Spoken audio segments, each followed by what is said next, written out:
The Ruger old model single 6, let's check it out.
The Ruger Single 6 was introduced in 1953 and is still currently being made.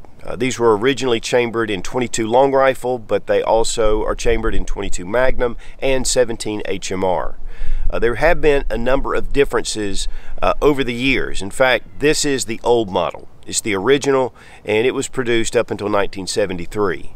The new model came out, which included a transfer bar that protected the firing pin in case the gun was dropped.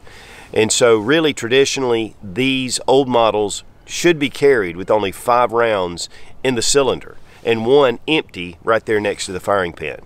Now with the new models you can carry them fully loaded because it is a great safety to have. These also come in a convertible model which has the 22 long rifle cylinder and a 22 Magnum cylinder. And those are very popular because you have a lot of choices, even 22 short or for that matter 22 long if you can find them. But there's something about single action that just slows things down. It's a lot of fun at the range, especially for beginning shooters. And 2, it takes you back to the frontier of what America's all about. And so single action revolvers are very popular. But in 22 long rifle, it's just one of those that a lot of people love to have around. And there's something about that satisfying pulling the hammer back and hearing that click. And then pulling that sweet trigger brake and then that low report, cheap to shoot, low recoil. I mean, 22 is a lot of fun. Now, I was in one of my local gun shops and saw this old model single 6 sitting in the counter. And I've had a couple of different new model single 6s. They're great guns. But there was just something about the craftsmanship and the bluing and just that really fine 3 clicks that just was really appealing. And I want to thank my patrons over at Patreon for making this purchase possible and bringing you guys a little bit of history.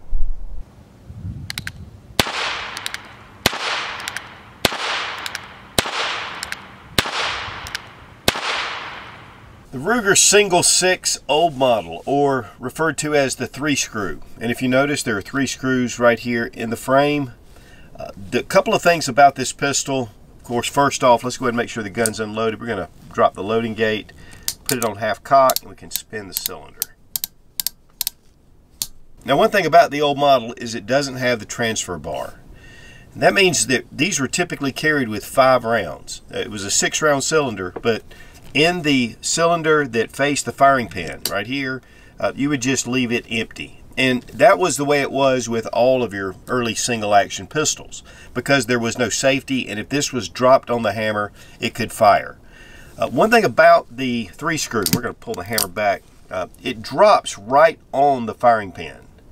And so it rests on the firing pin. Now here I have the original model, then we have the new single 6. There's some differences. One of the big things is the transfer bar. As we've seen here, there is no transfer bar. So if you drop this on a chamber, it could fire. Ruger added the transfer bar. And so if you look, you can see this little bar that comes up. And that way you can carry one in the chamber safely, or right behind the hammer. And then also you'll notice that there are only 2 little pins right here. With the original, there are 3 screws. And now they have pins in the new one, but this one has the 3 screws. Of course, the sights are adjustable on the new model. And then we have a front fiber optic. That's not on necessarily all of them, but it's a big upgrade. You can see just these standard blade sights on the back and then just a blade sight on the front. You can even see the top strap is a lot different. It's a lot more beefed up on the new model. With the original, it's pretty low.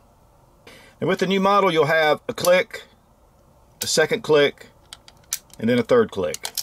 With the new model, we have a click, and then we have a second click. So there's only 2 clicks with this, 3 with the original. But I do like the way that sounds. That just sounds like the Old West. Also, we have a really thin trigger on the original, but on the new model it's widened, gives you a little more finger pad on the trigger. Now the new model does come with standard wood grips. This is a Pachmayr grip that was added separately, and also this is a convertible model which has a 22 Magnum cylinder. And to me, that is really one of the best ways to go. It's not that much more expensive, and yet you get both calibers. Now there were some lawsuits that forced Ruger to go ahead and have a recall, and you could send in your old model for a remake, which they would put in a transfer bar. Now, one of the things about that is that they would send back the original parts.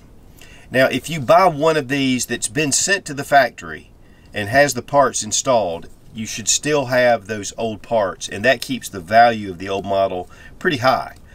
If you have never sent the gun back to Ruger, that actually increases the value. And of course, if you have the box and you have all the information, that definitely helps as well. Now, I would recommend, though, unless you were just a collector and you wanted to keep a pristine old model 3-screw, I would recommend sending this back into Ruger. And I believe they still honor that recall. So with this, it's not safe, honestly, to carry with it just flat on the firing pin. One of the things you'll notice is when you bring it back just a little bit, it'll kind of get it off of the firing pin. Now this is safer than the original way, but it could possibly hit hard enough to, disengage the sear and go ahead or break the sear and then hit that firing pin. So, it's really one of those things where it's just old time technology, and that's the way they had it. And then you could go ahead and bring it all the way back. One thing about the old model is that it's a 3-click. 1, 2, 3. And that is the way the Colts were made. In fact, these came in at 1953 because Colt had discontinued making single-action revolvers. And it was a time where they were having the Rifleman, Gunsmoke, the Lone Ranger. All these different movies were bringing back a lot of interest in the Old West. And people really wanted those single-action revolvers. Not only in the 22, but also in the 45 long Colt and other calibers. And so Ruger really was able to capitalize on that. And it wasn't until many years later that Colt actually started remaking the old single actions. But one of the other big pluses that Ruger developed was casting. The frame itself is a steel cast receiver. The barrel is a forged barrel, forged cylinder, but this was cheaper to produce. And so it really brought the price down to be very affordable. In fact, when these were introduced, they cost $57 a piece.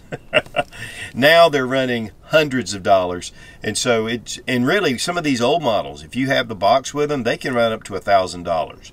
Now this particular model was made in 1961. It has the serial number right here, and you can look up your serial numbers right there on Ruger, and they'll give you all the different dates. This is a 5.5-inch barrel. They do make a number of different barrel lengths, 5 4/8, 5.5, 6.5, 7.5, and 9.5. So there's a lot of different options, and of course those are currently new models. The top strap of the receiver is flat, and then we have just a notched rear sight. And then at the front we have a blade front sight, and it does have serrations. They did make the Super Single 6, which had an adjustable sight on the back. Now I believe all the new models now have adjustable sights, but that was part of what these were designed for, and again it kept the price down. This is an aluminum alloy frame. It does have a baked on finish, and then of course we have the wood grips. Now these were introduced with plastic grips originally. And one great thing about these old revolvers is you can shoot 22 long rifle, 22 short, even 22 long, and they did have the convertible models where you had a separate cylinder which you could use for 22 Magnum. And the original old model 22 Magnums still had the fluted cylinders.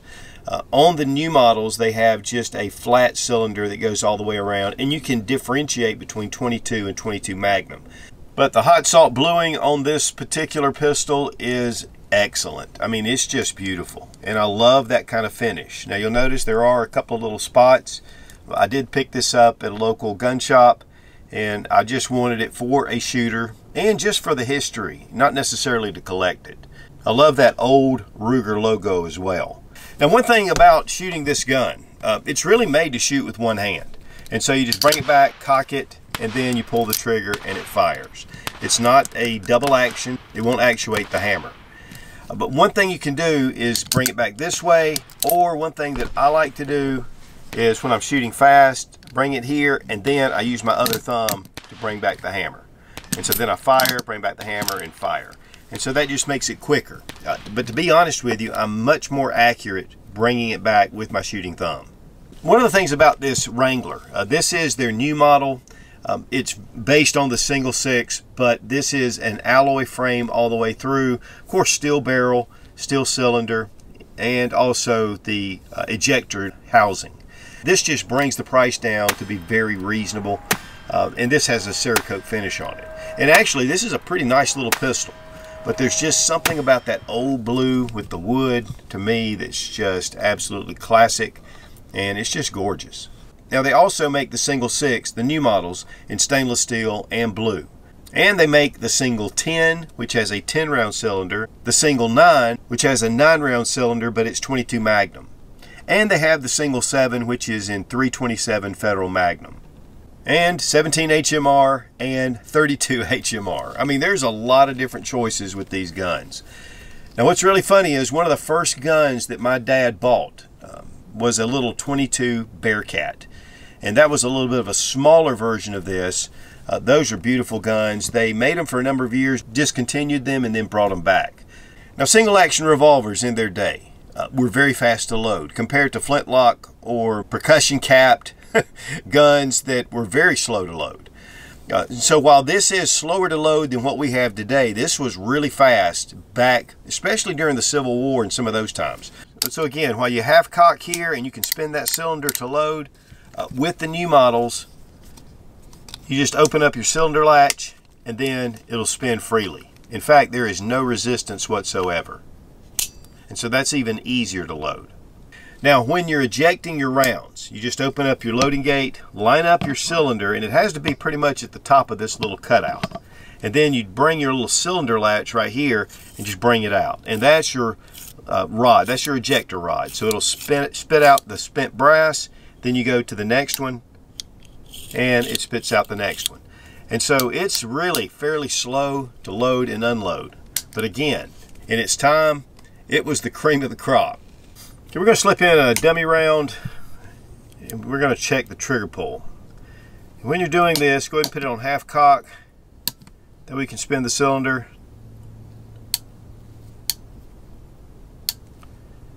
Close it, you bring it back and close it. Make sure it's right. Now bringing back the hammer, check the trigger pull, a little bit of take up, very little, and then a nice break. Check the trigger pull weight with our Lyman trigger gauge from Brownells. 3 pounds, 0.6 ounces. It's crisp. And the weight on the single 6 old model. 2 pounds, 1.4 ounces. And I want to thank Fiocchi for sponsoring the ammunition, all made in the USA.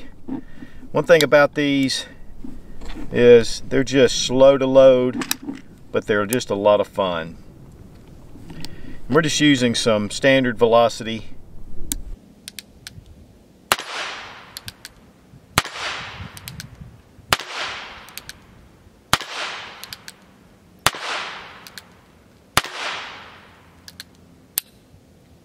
Now, taking this out to the range, it's just very easy to shoot.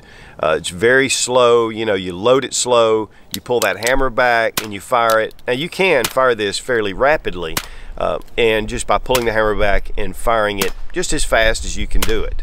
What I really like to do is to get my other hand over here and go ahead and actuate the hammer. It just makes it faster. It's just one of the tricks of, you know, cowboy action shooting. And so it's just a very pleasurable gun to shoot. And you just kind of take it slow because, you know, you've got 6 rounds in this old model. And of course, Ruger's upped the number of capacity, but even then, at 10 rounds, you still only have 10 rounds. And then you got to reload the cylinder, and it's just a process. But there's something about that process that just brings you closer to the gun, to me. And I just love taking old single actions out because it just kind of speaks of another era, and yet these are still very popular.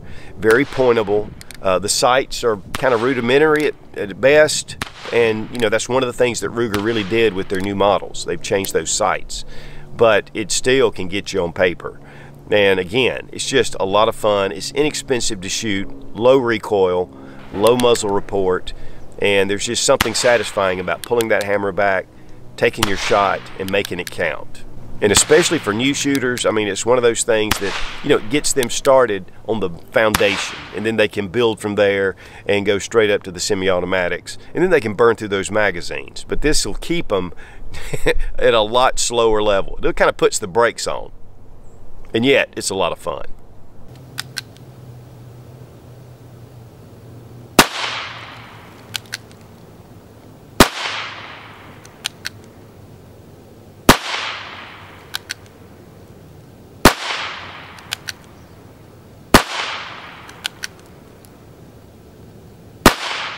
Take your hammer, go ahead and bring it to half cock because that allows the cylinder just to move. And then you take this cylinder rod retaining latch, push it in, and then you can pull out your cylinder rod. And then we open up our loading gate, and then the cylinder just comes right out. And you'll notice this one's pretty dirty. I haven't cleaned it yet. And then it has the little notches to be able for this to spin. But really, it's pretty simple. That's all you need to do to clean it. I won't say field strip, but that's pretty much what you're doing. And then, of course, the cylinder goes right back in. And it's sometimes a little tricky to make sure you get it lined up right. There we go. And then we bring in our cylinder rod. And you've got to get it lined up, and then you push your cylinder retaining latch. There we go. And so now we're back in business. And so, again, hit that half cock. That allows you to spin that cylinder. And that way you can load it as you're spinning it instead of just kind of holding it back like this and then spinning it. That just locks it into place, makes it real easy. Then close your latch and you're ready to fire. Now, Ruger started out with their standard series, which was their Mark series, the little semi-automatic 22s. And those were what started Bill Ruger. And then he went out to the single action stage. And guys, I have a number of different Ruger single actions. I mean, they're just excellent firearms. And they're priced right for revolvers. This one, particularly if you're out looking for an old model, you can find them sometimes, especially not in the best condition, starting at around $450 to $500. But then they go up in price according to, you know, if you have an original box, if you have paperwork, whatever. It just continues to up the price, and a lot of them can get up to around $1,000. But just for a good old shooter, something like this, around $450. And that's what I just found those prices on Gunbroker. But guys, if you just want to pick up a good old single action revolver, this Ruger quality, you can usually get these for around $200. And so it just kind of gives you a lot of options. Yes, the bluing's beautiful. I love the workmanship. But for, you know, half the price or less, I mean, this makes a great option as well. But there's still something about this little 3-screw. Man, I love this pistol. So guys, I highly recommend the Ruger Single 6. The bluing on here is beautiful. I mean, the craftsmanship. I love that 3-click. I love that. Guys, there's just something about that. Just goes back to those early days when Westerns were the rage. But yet still, these are very popular. And again, I would recommend the new model for sure. It's just going to give you more safety, and you can go with stainless. You can go with a number of different barrel lengths. I would also recommend going ahead and getting the convertible model because you have those 2 cylinders, and it gives you that 22 Magnum power. But then again, you can drop it down just to your 22 short, 22 long if you can find them. But it's just one of those things that taking this out, it's just slow and easy. And guys, it'll just bring you into another world. Now guys, while this is a piece of history, honestly, if I was going to go out and just buy a single 6, I would go with the new model because of the transfer bar. Having that added bit of safety is important. And, you know, keeping 5 rounds in the cylinder really just lowers that capacity even more. But if you want something that's just a classic, something that's really one of the foundational guns of Ruger, I think that the model single six, even the old model, is a great option, something really nice to put in your collection, and something that just continues to go up in value. And the most important is that it's a lot of fun to take to the range. Rubber Dummies is one of the best training tools on the market, and you get a 10% discount using Sootch00 when you click the link down in the description. Be strong, be of good courage. God bless America. Long live the Republic.